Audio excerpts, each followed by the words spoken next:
On a dark night in September 1983, the world was asleep. It was a world balanced on the edge of a knife. Two great powers faced each other across a deep divide. Their fingers rested on buttons that could end everything. The air was thick with mistrust. The silence was heavy with unspoken threats. In a small room, deep underground, a single light began to blink. An alarm sang a terrible song. It was a song of fire. It was a song of the end. One man sat and watched. He had only minutes to decide the fate of millions. The world outside did not know. Its life hung by a single, fragile thread. The year 1983 was not a peaceful time. It was a peak of Cold War tension. A chill had descended upon the relationship between the superpowers. Ronald Reagan was president of the United States. He called the Soviet Union an evil empire. He spoke of building a missile defense shield in space. This talk scared the Soviet leaders. They were an aging group of men. They were isolated. They were paranoid. They truly believed the United States might be planning a first strike. They saw aggression in every American action. The air was heavy with suspicion. Just weeks before that fateful night, the tension had spiked. On September 1st, a Soviet fighter jet shot down a civilian airliner. It was Korean Airlines Flight 007. The plane had strayed into Soviet airspace. All 269 people on board were killed. The world was outraged. The Soviets claimed it was a spy plane. The Americans called it a massacre. The incident hardened hearts on both sides. It reinforced the belief that the other side was ruthless and unpredictable. Trust was gone. All that was left was fear and the cold logic of deterrence. In this atmosphere, both sides were on a hair-trigger alert. The Soviet leadership initiated a secret intelligence program. It was called Operation Ryan. Its purpose: find evidence that the West was preparing a surprise nuclear attack. Every exercise, every statement was analyzed for hidden meaning. The Soviets were looking for the signs of war. And when you look that hard, you are more likely to find it, even if it is not really there. It was just after midnight on September 26, 1983. The shift was supposed to be quiet. Stanislav Petrov was the duty officer at the Serpukhov 15 Command Center. This was the nerve center for the Soviet Union's new early warning satellite system. The bunker was buried deep in the ground, a place of humming machines and glowing screens, a world away from the sleeping cities above. Petrov was in charge. With him were about 100 other soldiers. Technicians manned consoles. Their job was to watch and to wait, and to hope the alarm never sounded. Then it happened. A siren split the quiet of the room. A single word flashed in stark red letters: launch. The system reported a missile launch from a base in the United States. A single intercontinental ballistic missile. The room froze. Every officer knew the protocol. The training took over. Checklists were opened. Telephones were readied. Petrov's duty was clear: verify the threat and immediately report it up the chain of command. Seconds later, a second missile, then a third, a fourth, a fifth. The screen showed 5 American missiles. The system's reliability jumped to missile attack. The noise in the room grew louder. People were shouting. The electronic map showed the flight paths. The protocol screamed, "Make the call." He had 15 minutes before the missiles would supposedly hit. His commanders were on the line, demanding a report. They needed information. They needed his assessment. Petrov looked at the data, and a deep, cold feeling settled in his stomach. Doubt. The system was new. It had not been fully tested. His experience as an engineer told him something was wrong.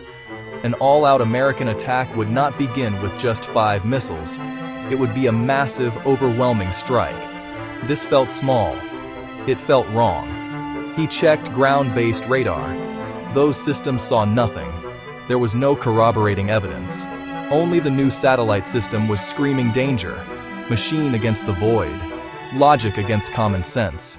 War, or a mistake. The pressure in the bunker was unbearable. The sirens blared. The red lights pulsed like a frantic heartbeat. The men under his command were looking at him, ready to follow his orders, ready to pass the message that would unleash hell on earth. The phone buzzed. His commander demanded a report. I am receiving your report. He had to make a choice, and make it now. The satellite screamed attack. The ground radar saw nothing. The logic of a 5-missile attack made no sense. It was a suicide note, not a declaration of war. He knew the programmers. Scientists, not soldiers. There could be errors. He trusted his own analysis more than the system. He would have to defy the rules. He picked up the phone to his duty officer. He took a deep breath. The future of the world rested on his next words. This is a false alarm. The words hung in the air. A false alarm. He told his superiors the early warning system was malfunctioning. He was reporting a system failure, not an attack. It was incredible bravery and massive insubordination. If he was wrong, the warheads would hit in minutes. For 15 agonizing minutes, they waited, the world holding its breath, and not even knowing it. The 15 minutes passed, then 20. The air in the bunker was thick enough to cut with a knife.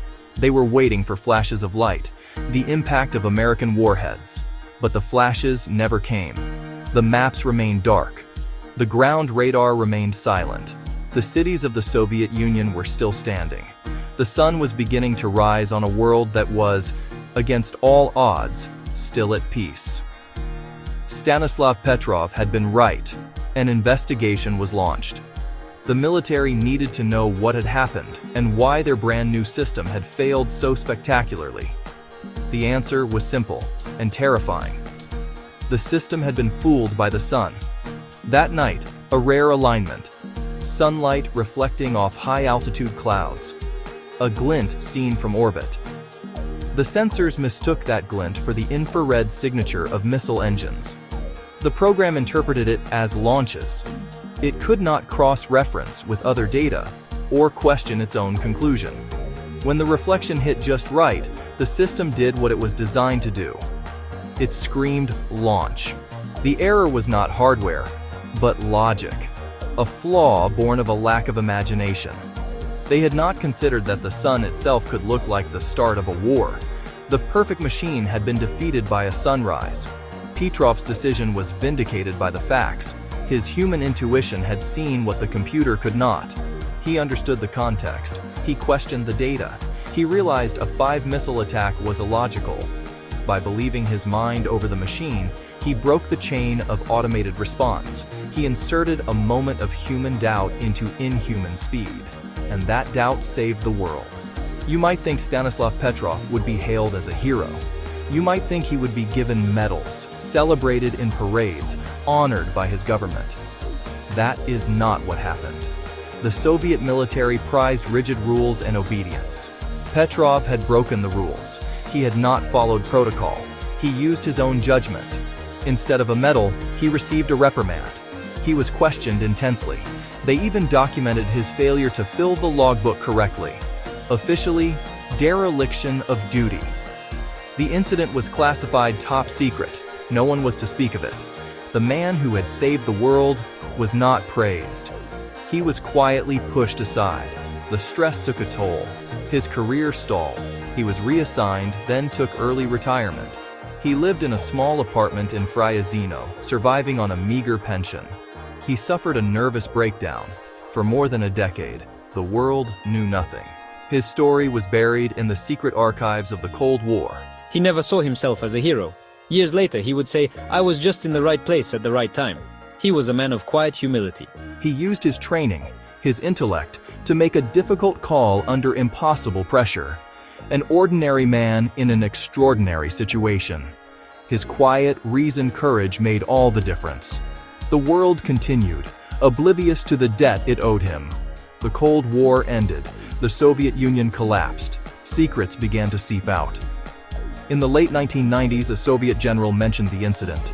Journalists tracked down the forgotten lieutenant colonel. They found Stanislav Petrov in his small apartment, surprised anyone cared. Slowly, his story was told. The world was stunned.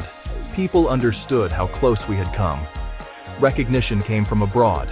Peace organizations and international bodies honored him. A documentary, The Man Who Saved the World, told his life. He traveled for the first time, met with gratitude and awe. But at home, largely unknown, no state honors, no apologies. The story of Stanislav Petrov is more than a tense chapter from the Cold War. It is a lesson for our own time. We live in a world increasingly run by machines, complex systems and algorithms. They guide our finances. They shape our news. They even drive our cars. We are told they are logical, efficient, less prone to error. We are told to have faith in the data. But the night of September 26, 1983 teaches a different lesson. All systems are created by human beings. All human beings can make mistakes, can have a failure of imagination, can miss something. The programmers never imagined sunlight on a cloud could look like a nuclear holocaust. Their machine was only as smart as they were. It had no common sense, no intuition. It could not step back and ask, does this really make sense? The most dangerous systems demand speed above all else, shrinking time for human decision and for human doubt. We must be wary of systems that remove caution, reflection, a second thought. We owe Stanislav Petrov our thanks. His quiet courage reminds us, never surrender judgment to a machine.